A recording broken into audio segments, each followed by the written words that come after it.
بسم اللہ الرحمن الرحیم۔ موت کیا ہے؟ مولا علی علیہ السلام سے سوال۔ ایک شخص نے مولا علی علیہ السلام سے کہا، یا علی علیہ السلام مجھے بتائیے موت کیا ہے؟ مولا علی علیہ السلام نے فرمایا، اگر میں تجھے حقیقت بتاؤں موت کیا ہے تو تم نے یقین نہیں کرنا۔ اس شخص نے کہا، آپ بتائیے میں کروں گا یقین۔ مولا علی علیہ السلام نے فرمایا، سنو موت زندگی ہے۔ یہ بات سن کر وہ شخص خاموش ہو گیا۔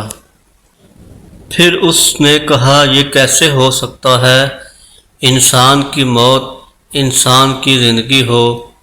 مولا علی علیہ السلام نے فرمایا، اچھا مجھے بتا، جب تم پیدا ہوئے تھے کس حالت میں تھے؟ اس شخص نے کہا، میں تو کیا، ہر انسان جب پیدا ہوتا ہے تو رو رہا ہوتا ہے۔ مولا علی علیہ السلام نے فرمایا، وہ رو رہا اس لیے ہوتا ہے کیونکہ جب وہ اپنی ماں کے پیٹ میں ہوتا ہے تو اس کو لگتا ہے وہی اس کی زندگی ہے، اور جب وہ دنیا میں آتا ہے تو اسے لگتا ہے جیسے اس کی موت ہونے لگی ہے، اس لیے وہ روتا ہے۔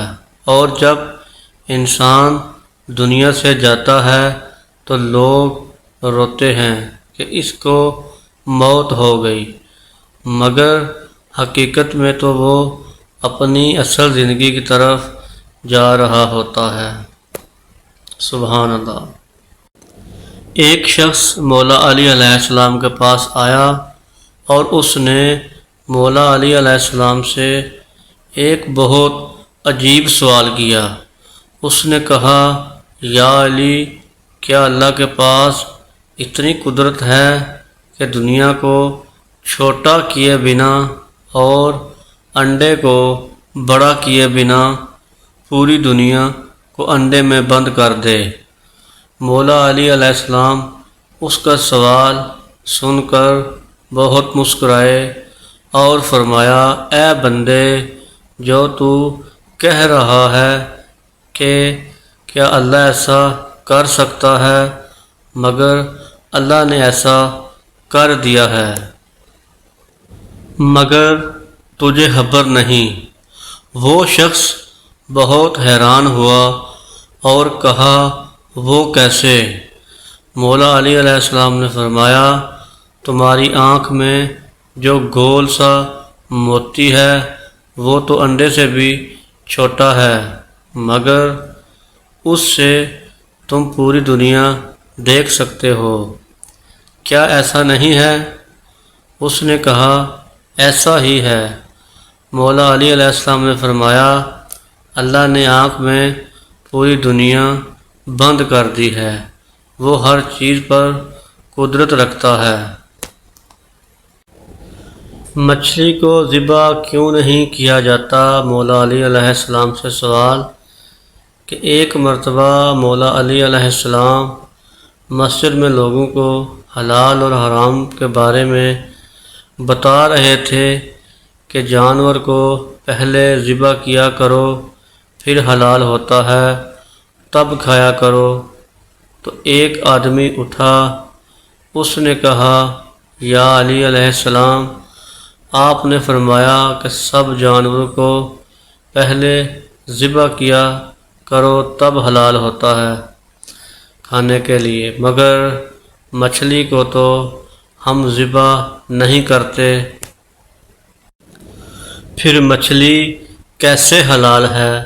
مولا علی علیہ السلام نے فرمایا، اللہ نے جانوروں کو ذبح کرنے کا حکم دیا اس لیے کہ جب اس کو ذبح کیا جاتا ہے تو جانور کا سارا خون باہر نکل جاتا ہے۔ اگر وہ خون نہ نکالا جائے تو اس جانور کی سب بیماریاں انسان میں داخل ہو جائیں، اس لیے اللہ نے ذبح کرنے کا حکم دیا ہے۔ باقی رہی بات مچھلی کی، تو جب مچھلی کو پانی سے باہر نکالا جاتا ہے تو مچھلی کا سارا خون اس کے منہ میں جمع ہو جاتا ہے، تو مچھلی کے منہ کا وہ حصہ جہاں خون جمع ہو جاتا ہے، انسان اس کو مچھلی کے منہ سے نکال دیتا ہے، تب مچھلی میں خون باقی نہیں رہتا۔ اسی لیے اللہ نے مچھلی کو ذبح کرنے کا حکم نہیں دیا۔ ایک مرتبہ 4 آدمی حضرت علی علیہ السلام کے پاس آئے اور بولے، ہمیں آپ سے ایک سوال کرنا ہے، لیکن اس کا جواب ہمیں الگ الگ دیجیے گا۔ آپ نے فرمایا، پوچھو کیا پوچھنا ہے؟ ان لوگوں نے پوچھا، علم بہتر ہے کہ دولت؟ حضرت علی علیہ السلام نے انہیں ترتیب وار جواب دیا، علم بہتر ہے کیونکہ مال خرچ کرنے سے گھٹتا ہے اور علم خرچ کرنے سے بڑھتا ہے۔ علم بہتر ہے کیونکہ مال کی تو حفاظت کرتے ہو اور علم تمہاری حفاظت کرتا ہے۔ علم بہتر ہے کیونکہ علم والے کے دوست زیادہ اور مال والے کے دشمن زیادہ ہوتے ہیں۔ علم بہتر ہے کیونکہ علم نبیوں کا ورثہ ہے اور مال فرعون اور نمرود قارون کا ورثہ ہے۔ سبحان اللہ۔